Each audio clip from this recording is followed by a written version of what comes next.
Hello dear students. Today we are going to discuss a very important topic, that is SSC board activity sheets. How to tackle with this activity sheets. And today we are going to learn more and focus on the last section, that is section 6, skill development. It is completely based on the translation. So let's start. Section 6, skill development. It tests the students' translation skill, and this is completely based on the translation. It is on the question number 7, and the question number 7 is divided into 3 sub-questions. Let's see. Question 7, translation. It is divided into 3 sub-questions. Question 1, A. Translate the following words into your medium of instruction, any 4. B. Translate the following sentences into your medium of instruction, any 2. C. And the last one is, you can translate the idiom or the proverb into your medium of instruction, any 1. So in these slides you can see that here in each sub-questions we have the options. In A, translate the following words into your medium of instruction. Into your medium of instructions means what? तुम्ही कुठल्या माध्यमातून शिकत आहात. May be the Hindi, Marathi, Gujarati, Urdu. मग तुम्ही ज्या medium मधून ज्या माध्यमातून शिकत आहात त्याच्यामध्ये तुम्हाला भाषांतर करायचे. तर ए मध्ये इथे लिहिलेलं आहे एनी 4. म्हणजे आपल्याला एसएससी बोर्डाच्या ऍक्टिव्हिटी शीट्स मध्ये त्यांनी एकूण आपल्याला 6 शब्द दिलेले आहेत आणि त्या 6 शब्दांपैकी आपण 4 शब्द इथे लिहिणं अपेक्षित आहे. But I would like to suggest over here, even though we have the options of to write any 4 words, it's the best you attend all the 6 words if you know the translation of that words is a clean and clearly. In the section B, translate the following sentences. So what we are expecting in the board activity sheet, they are given total 4 sentences. Out of total 4 sentences, we have the option to translate only 2 sentences. Here I would like to give advice to you, the dear students. If you know the translation of all the 4 sentences, it's better you attend. का असं करायचंय? जर त्यांनी आपल्याला सांगितलं होतं की तुम्ही 4 पैकी 2 वाक्यांचं भाषांतर करू शकता. कधी कधी काय होतं, घाईमध्ये किंवा ओव्हर कॉन्फिडन्स मध्ये आपण चुकीचं लिहू शकतो, एखादा शब्द आपल्या भाषांतरामध्ये राहू शकतो आणि मग अशा वेळेला जर 4ही वाक्यांचं जर भाषांतर तुम्हाला माहीत असेल तर तुम्ही ते नक्कीच लिहा. त्याने तुमचं नुकसान तर काही नाही ना होणार. चला आता आपण बघूया. Translate the following idiom and proverb. Idiom and proverb means what? म्हणी आणि वाक्प्रचार. मग त्याचं तुम्हाला काय करायचं? तुमच्या मीडियम ऑफ इन्स्ट्रक्शन मध्ये काय करायचं? ट्रान्सलेशन करायचंय. मीडियम ऑफ इन्स्ट्रक्शन म्हणजे मी तुम्हाला मगाशी काय सांगितलं, तुमची कुठली मीडियम आहे, मराठी, हिंदी, उर्दू, गुजराती, त्याच्यामध्ये तुम्हाला ते ट्रान्सलेशन करायचं आहे. आता हा होता आपल्या एसएससी बोर्डाच्या ऍक्टिव्हिटी शीट मधला प्रत्यक्षाचा असलेला हा फॉर्मॅट. कुठलाही परीक्षा असू दे, एसएससीची असू दे, एचएससीची असू दे, एमपीएससी असू दे किंवा यूपीएससी असू दे, कुठल्याही परीक्षेचा जेव्हा आपण अभ्यास करतो ना मुलांनो, डायरेक्ट पुस्तकाला हात घालायचा नाही. पहिल्यांदा त्या परीक्षेचा पेपर पॅटर्न काय आहे, पेपर फॉर्मॅट काय आहे, मार्किंग स्कीम काय आहे, ती प्रथम समजून घ्यायची. म्हणून आपण आपल्या ह्या स्किल डेव्हलपमेंटच्या ट्रान्सलेशनचा प्रथम हा फॉर्मॅट समजून घेतला आणि आता आपण बघणार आहोत त्यांची मार्किंग स्कीम. तर विद्यार्थी मित्रांनो, ही आहे marking scheme. Question number 7, it is on the translation. It is for the 5 marks. It is divided into the 3 sub-questions. Question number A. Any 4 out of 6 words from the course book. म्हणजे काय? तर आपण जे पुस्तक वर्षभर अभ्यासतोय, my English course book, it is divided into the 4 units. Each unit we have 2 poems आणि एकूण 14 धडे, म्हणजे 14 धडे आणि 8 कविता, अशा 22 धडे आणि कवितांचं असलेलं आहे hey my English course book. जर तुम्ही वर्षभर ह्या माय इंग्लिश कोर्स बुकचा व्यवस्थित अभ्यास केला असेल, त्याच्या व्हॉकॅब्युलरीचा अभ्यास केला असेल, शब्दांचा अभ्यास केला असेल, तर नक्कीच तुम्ही हा प्रश्न खूप चांगल्यारीत्या सोडवू शकता. कारण की हे जे तुम्हाला इथे 6 शब्द येणार आहेत हे फक्त आणि फक्त माय इंग्लिश कोर्स बुक, आपल्या टेक्स्टबुक, आपल्या पाठ्यपुस्तकावरचेच आधारित येणार आहेत. पाठ्यपुस्तकाच्या बाहेरचा एकही शब्द नसणार. मी आशा करते की तुम्हाला हे समजत आहे. So translation from the English into medium of the instruction. आता हा प्रश्न किती मार्काला आहे? 2 मार्काला आहे. मी तुम्हाला काय सांगितलं, आपल्याला परीक्षेला किती येणार आहेत एकूण शब्द? ए साठी 6 शब्द लिहिणे आहेत. किती आपल्याला ट्रान्सलेशन लिहिणं अपेक्षित आहे? 4 शब्दांचं. पण जर तुम्हाला 6 शब्द येत असेल तर आपण ते सोडवायचे आहेत, ऍक्टिव्हिटी शीट मध्ये लिहायचे आहेत. आता बघूया आपण एनी 2 आउट ऑफ 4 सेंटेन्सेस, म्हणजे मगाशी तुम्हाला सांगितलं एकूण किती वाक्य येणार आहेत? 4. आपल्याला भाषांतर कितीचं लिहिण्याचं अपेक्षित आहे? 2 वाक्यांचं. आपण 2 वाक्यांचंच लिहून थांबणार आहोत का? नाही. कुठल्याही प्रकारची रिस्क घ्यायची नाही. जर तुम्हाला 4ही वाक्यांचं भाषांतर तुमच्या मीडियम ऑफ द इन्स्ट्रक्शन मध्ये येत असेल तर तुम्ही 4ही अटेंड करा. आपण हे उदाहरणासहित सुद्धा पुढे अभ्यासणार आहोत. हे आहे 2 मार्काला. So question number 7, it is divided into 3 sub questions. A for the 2 marks, B for the 2 marks, and the C, the last sub question is you have to write down the translation of any one idiom or the proverb. म्हणी आणि वाक्प्रचार. मग ह्याच्यामध्ये आपल्याला सुद्धा activity sheet मध्ये ते लोक 2 म्हणी देणार आहेत किंवा वाक्प्रचार देतील आणि त्याचं आपल्याला भाषांतर लिहिणं अपेक्षित आहे, कुठलंही एक. आणि हा प्रश्न आहे 1 मार्काला. मग चला, तुम्हाला आपल्या आता ह्या 5 मार्काची विभागणी कळाली. पुन्हा एकदा मी रिवाइज करते, कारण की काय होतं, प्रॅक्टिस मेक मॅन परफेक्ट. जेवढं तुम्ही डोक्यामध्ये तुमच्या मी बोलते ते हॅमरिंग होईल तेवढं तुमच्या डोक्यामध्ये ते परफेक्ट होईल. Question number 7, it is on the translation. It is divided into the 3 sub question A, B and C. A is for the 2 marks, B is for the 2 marks and the C is for the 1 mark. चला, आता मगापासून आपण SSCच्या ऍक्टिव्हिटीचा format बघितला, marking scheme बघितली. आता आपल्या main मुद्द्याकडे येऊया की आपल्याला बोर्डामध्ये हा कसा सोडवायचा आहे. हा SSC बोर्डातलाच आपला एक प्रश्नपत्रिका मी घेतली आहे.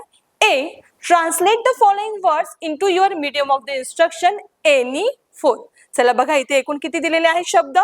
6 शब्द दिलेले आहेत आणि ह्या 6 शब्दांचं आपल्याला भाषांतर करणं इथे अपेक्षित आहे. बरं, मग हे 6 शब्द कुठले आहेत? मगाशीच मी तुम्हाला सांगितलं की हे 6 शब्द आहेत हे आपल्या पाठ्यपुस्तकातले आहेत. आपल्या पाठ्यपुस्तकामध्ये एकूण जर तुम्ही पाठ्यपुस्तकाचा वर्षभर जर नीट अभ्यास केला असेल तर तुम्हाला कळेल आपल्याला एकूण 22 धडे आहेत. म्हणजे त्याच्यातले 14 धडे आणि 8 कविता, असे एकूण 22 धड्यांचा जर तुम्ही व्यवस्थित अभ्यास केला असेल, त्याची शब्दसंपत्ती जर अभ्यासली असेल, भाषांतरासहितचा अभ्यास केला असेल तर हा प्रश्न तुम्ही नक्कीच सोडवू शकता. हा तुम्हाला खूप चांगले मार्क देऊ शकतो. पण घाई नाही करायची मुलांनो, घाई करायची नाही. Don't be rush and don't guess the meaning. कुठलाही अंदाजाने लिहायचं नाही. आता काय होतं बघा, इथे पहिला शब्द काय सांगितलेला आहे आपल्याला? सक्सेस. शब्द काय आहे? सक्सेस. आता बऱ्याचदा आता मी इतकी वर्ष मॉडरेटरचं काम करते, तपासताना मला एक गोष्ट खूप घाई होते मुलांना, आणि मग त्या सक्सेसचा अर्थ लिहून जातो यशस्वी. नाही, सक्सेसचा अर्थ आहे यश आणि सक्सेसफुल म्हणजे यशस्वी. त्यामुळे first read the word carefully. तो शब्द व्यवस्थित वाचायचा आहे, समजून घ्यायचा आहे, मग आपण आपल्या मेंदूमध्ये आपल्या मीडियम ऑफ इन्स्ट्रक्शन मध्ये त्याचं काय भाषांतर आहे ते बघायचं आणि अचूक भाषांतर इथे लिहायचं आहे. जसं सक्सेस, यश, कॉमन म्हणजे सामान्य किंवा सर्वसाधारण. मार्केटमध्ये आपण ह्याचं भाषांतर लिहितो की बाजार किंवा मंडई. टेस्ट. आता टेस्ट मुलं पटकन लिहून टाकतात, परीक्षा नाही. जर तुम्ही नीट अभ्यास करता तर एक्झामिनेशनचा अर्थ परीक्षा होतो. टेस्ट म्हणजे काय? टेस्ट म्हणजे चाचणी. बघा, आता आपण एखादी आज मी ब्लड टेस्ट केली म्हणजे काय केली? मी रक्ताची चाचणी केली. हा टेस्टचा ऍप्ट आणि करेक्ट अर्थ आहे चाचणी. आता परीक्षा लिहिलात म्हणून तुम्हाला चुकीचे मार्क देणार का? तर असं नाही, पण आपल्याला परफेक्ट आणि अचूक असं भाषांतर इथे अपेक्षित आहे.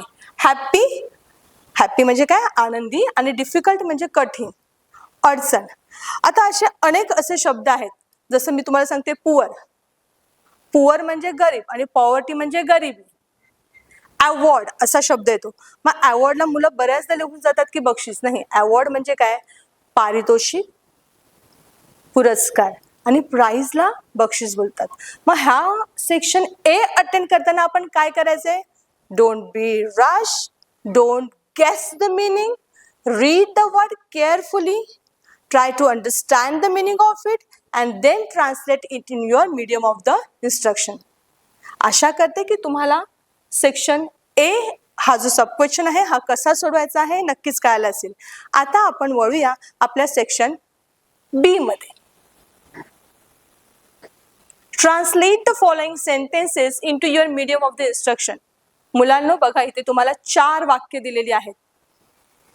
आता ही 4 वाक्य दिलेली आहेत आणि 4 पैकी आपल्याला तिथे 2 सोडणं अपेक्षित आहे.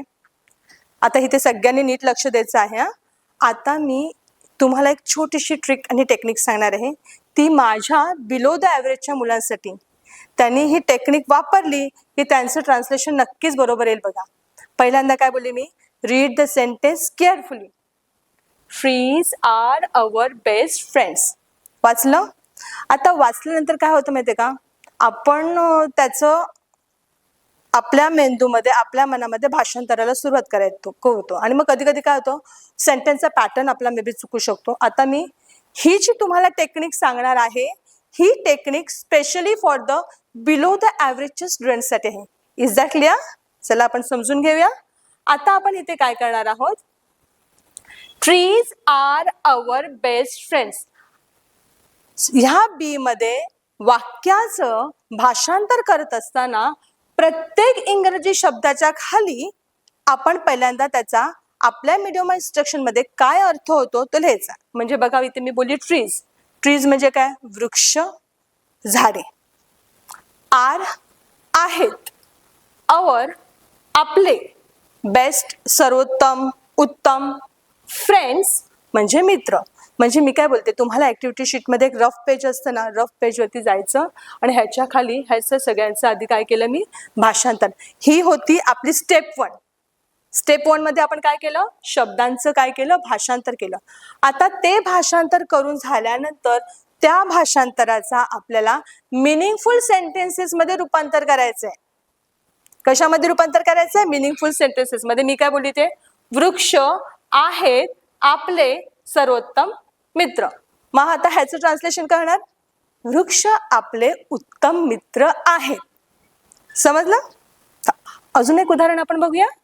Reading books is a good habit. Step 1, प्रत्येक वाक्यातल्या प्रत्येक शब्दाचं आपण काय करणार आहोत, भाषांतर. रीडिंग म्हणजे वाचन करणे किंवा वाचणे, बुक्स म्हणजे पुस्तके, इज म्हणजे आहे, अ म्हणजे इथे एक मांडूया, समजूया आपण. गुड म्हणजे चांगले आणि हॅबिट म्हणजे सवय.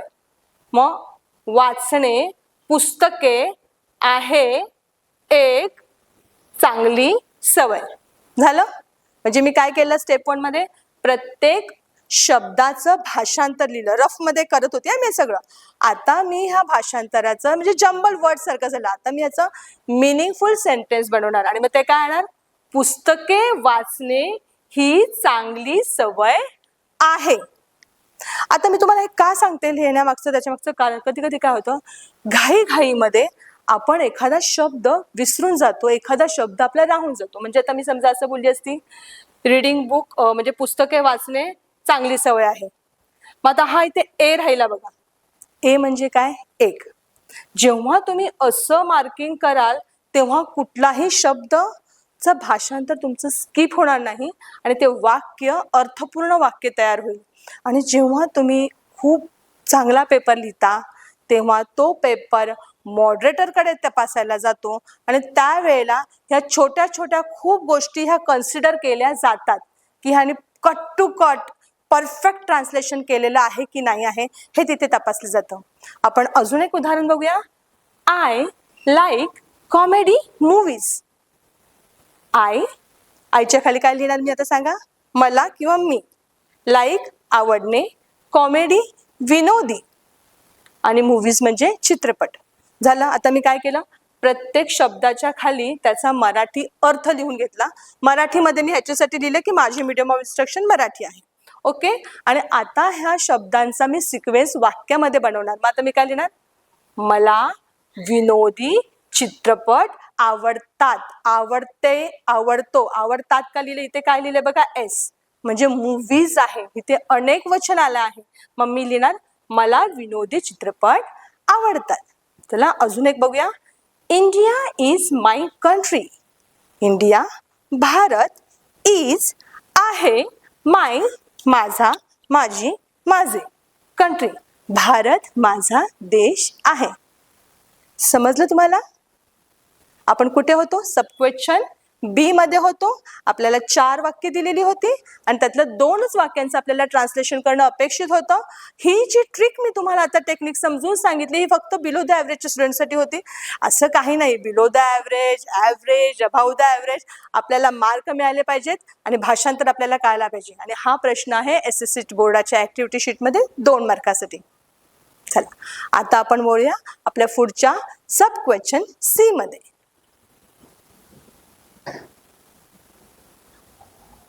Translate the following idiom proverb into your medium of the instruction.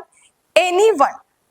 आपल्या बोर्डाच्या ऍक्टिव्हिटी शीट मध्ये question number 7 sub question C मध्ये तुम्हाला 2 हे म्हणी किंवा वाक्प्रचार देणार आणि तुम्हाला त्याचं भाषांतर करणं अपेक्षित आहे. आता काय करणार? आता तुम्हाला ए मध्ये तर मी सांगितलं की तुम्हाला माय इंग्लिश कोर्स बुक मधलीच ते येणार होती 6 वाक्य. बी मध्ये मी तुम्हाला एक छोटीशी ट्रिक आणि आयडिया दिली ट्रान्सलेशनची की प्रत्येक शब्दाचं ट्रान्सलेशन करा आणि मग त्याचं अर्थपूर्ण वाक्य बनवा. आता सी जर तुम्हाला जर पूर्ण मार्क हवे असतील ना तर इथे फक्त वाचनच तुम्हाला मदत करू शकतं. इथे don't do word to word translation. जे बी ला मी जी टेक्निक सांगितली ती सी ला इथे लागू पडत नाही. Is that clear?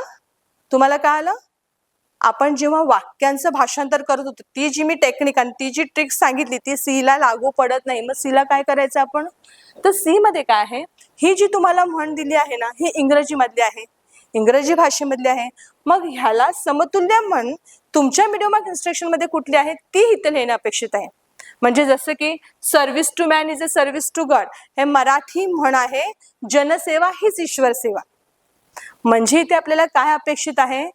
इथे आपल्याला अपेक्षित आहे ही जी इंग्लिश प्रोवर्ब आहे याचं ट्रान्सलेशन न करता मराठी भाषेमध्ये समतुल्य म्हण मराठीमध्ये कुठली आहे ती इथे आपल्याला लिहिणं अपेक्षित आहे. मग ती तुमची हिंदी मीडियम असेल तर तुम्ही हिंदी, गुजराती, उर्दू मीडियम मधली तुम्ही इथे म्हण लिहा. दुसरी बघूया, अ stitch in a time saves 9. मग आता मराठीमध्ये सुद्धा ह्याला म्हण आहे की वेळीच घातलेला एक टाका पुढचे 9 टाके वाचवतो. बरं, मग आता प्रॉब्लेम असा येतो की मॅडम मग आता म्हणींचा अभ्यास करायचा तर कसा करायचा? ह्याच्यामध्ये फक्त तुम्हाला वाचनच वाचवू शकतं. तुम्ही आत्तापासून म्हणजे अगदी आजपासून जरी आता हा व्हिडिओ बघितला असेल आजपासून जरी तुम्ही दिवसाला 20 म्हणी जरी केल्या, एक 50-60 जरी तुमच्या म्हणी झाल्या, रोज फक्त वाचन करायचंय. लिखाण सांगितलं का मी तुम्हाला करायला? अजिबात नाही. फक्त तुम्हाला वाचायचंय इंग्रजी म्हण आणि त्याची मराठी. बरं, हे वाचाल कुठे? मार्केटमध्ये खूप सारे पुस्तकं अवेलेबल्स आहेत. त्याच्याशिवाय यूट्यूब आहे, इंटरनेट आहे, खूप सारे ॲप्स आहेत. डिजिटल इंडिया आपण बोलतोय त्याच्यामधून त्या माध्यमातून तुम्ही प्रोवर्बचा अभ्यास करू शकता, प्रोवर्बचं वाचन करू शकता. इंग्रजी प्रोवर्ब वाचायचं, त्याचा मराठी ट्रान्सलेशन. दिवसाला फक्त मी तुम्हाला 20 सांगितलेत. म्हणजे विचार करा 8 दिवसा म्हणजे तुमच्या किती म्हणी वाचून होतील? आणि त्यातलंच येते हे खूप मोठं असं रॉकेट सायन्स तर अजिबात नाही, खूप सोपं आहे. बरं, किती सोडवायची तुम्हाला? एकच. एक तर तुम्ही आरामात सोडाल. आणि हा किती मार्काला आहे? 1च मार्काला आहे. चला आपण काय काय बघितलं बघा. पहिल्यांदा फॉर्मॅट बघितला, मार्किंग स्कीम बघितली, प्रत्येक प्रश्न ABC हा कसा सोडवायचा त्याच्या ट्रिप्स आणि टेक्निकचा अभ्यास केला. आता इथे मी स्वतः एक गोल्डन रूल तयार केला आहे ट्रान्सलेशनचा. कुठलाही शब्द असू दे, वाक्य असू दे, काय करायचं? प्रथम ते समजून घ्यायचं. First, you have to read the sentences carefully, understand the meaning of the words and the sentences. Then you have to think. मग विचार करू तर कशात करू? ट्रान्सलेशन मध्ये काय असतं बाळांनो? तुम्हाला 2 भाषेमध्ये विचार करायला लागतो. पेपराच्या ऍक्टिव्हिटी शीट मध्ये इंग्लिशमध्ये असतं आणि दुसरा विचार आहे तो तुमच्या मीडियम ऑफ इन्स्ट्रक्शन. म्हणजे आता मी मराठी मीडियम आहे तर मी कशामध्ये विचार करणार? मराठीमध्ये विचार करणार. It requires you have to translate in your other medium of the instruction. Translate. आता मी इथे काय केलं? भाषांतर केलं, अंडरस्टँड केलं, थिंक केलं, ट्रान्सलेट केलं आणि इथे येऊन मी काय केलं? I check it. Is my the translation? जे मी काय इथे लिहिलेलं आहे ते बरोबर लिहिलेलं आहे की चुकीचं लिहिलेलं आहे? पुन्हा एकदा हे चेकिंग करणं अत्यंत गरजेचं आहे. मुलांनो, सेक्शन 6 हा जो आहे क्वेश्चन नंबर 7 हा फुल स्कोरिंग आहे. It will give you the full score and the marks. पण त्याच्यासाठी सुद्धा तुम्हाला अभ्यास करणं गरजेचं आहे. चला मग आता आपण बघूया how to score the full marks in the translation activity. आता तुम्ही ट्रान्सलेशनच्या ह्या पडावामध्ये पूर्ण मार्क तुम्ही कसे मिळू शकाल त्याच्या इथे मी काही बुलेट्स आणि पॉइंट्स इथे मांडलेले आहेत. बघूया. Read the words and sentence properly carefully. प्रत्येक शब्द आणि वाक्याचा नीट काळजीपूर्वक वाचन करा, समजून घ्या. Understand the context of the words in the sentences to frame its translation. आपल्याला भाषांतर अर्थासहित करायचं आहे. सो आपल्याला त्या शब्दांचा गाभा काय आहे, त्या वाक्यातनं काय अर्थ अपेक्षित आहे ते आपल्याला इथे बघायचं आहे. Use the correct form of the tense in the translation. Question number 7B मध्ये काय सांगितलं होतं, आपल्याला वाक्य दिलं होतं भाषांतर करायला. तर तेव्हा मी तुम्हाला काय टेक्निक सांगितले की वर्ड टू वर्ड ट्रान्सलेशन करायचं आणि दुसरं म्हणजे वाक्य कुठल्या काळात आहे ते बघा. ते दिलेलं वाक्य ज्या काळामध्ये असेल त्याच काळामध्ये भाषांतर करणं अपेक्षित आहे. Next, avoid word to word translation. Don't do the word to word translation. It is applicable to question number 7, sub question C. Translate the idiom or the proverb. For the English proverb translation, translate it into original proverb of your medium of instruction. So, what the translation required? It required to think in your medium of the instruction. Medium of the instruction कुठली आहे तुमची? आता मी मराठी मीडियमची, मग माझी medium of instruction काय असणार? Of course Marathi as well as in English. का तर माझ्या ऍक्टिव्हिटी शीटमध्ये कशामध्ये आलेलं आहे ते इंग्लिशमध्ये आलेलं आहे. You have to do the practice daily. मुलांनो, जोपर्यंत तुम्ही सराव नाही करत तोपर्यंत ते पक्क होणार नाही. Practice make man perfect. So neat handwriting creates a good impression. तुमचं जरी बरोबर असेल ना तरी एक्झामिनरला ते वाचता आलं पाहिजे. अगदी सुंदर मोत्यांचे दाणे नाही काढले तरी चालेल, पण ते वाचता येईल एक्झामिनरला असं मात्र तुमचं इथे अक्षर पाहिजे आहे. And use the proper spacing. So if you study properly, do regular exercise, you can score the full marks. Wish you best for your examination.